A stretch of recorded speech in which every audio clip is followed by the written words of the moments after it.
Did I know that I was attending Dragon Con for a full year? Yes. Yes, I did.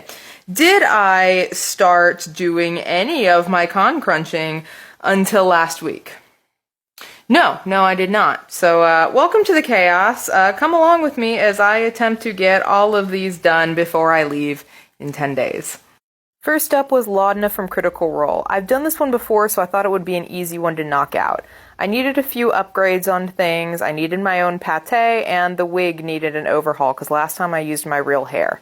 We are trusting the process. There will need to be some last-minute restyling after this gets thrown in a checked bag, so it's good enough for now. Then on to the distressing of the skirt, and let's be honest, this is cathartic. Next up was Queen Vel from Mage and Demon Queen. I've cosplayed her before, so I knew this one would be easy, but this time I'm making a bunny hutch version. So I knocked out the chainmail armbands first, and then moved on to the ears. For the general shape of these, I wanted them to kind of mimic the style of her horns, so I wanted them really tall and narrow.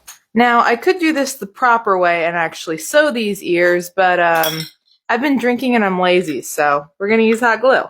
Once the fur was on, I then chopped the fur because it was way too long, and shout out to all the fursuiters because this stuff gets everywhere. I don't know how y'all do it. Once I airbrushed them, they were coming together, and I still didn't like them, but you know what? We don't have time, so we're not being picky and we're moving on. Let's hope they stay on my head.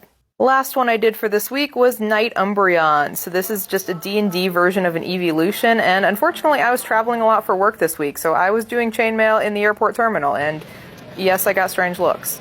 Once I was back home, I was back in synthetic fur hell. This time I was working on the Umbreon tail and ears.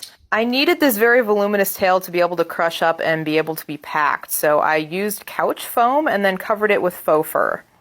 I did the same general thing for the ears, except I was using EVA foam as the core instead of the couch foam, and I cut everything out before I realized that I was out of contact cement, so I had to go get more. I did get slightly distracted at Home Depot. I then assembled my foam ears, tailored the fur to it, and the ears were done.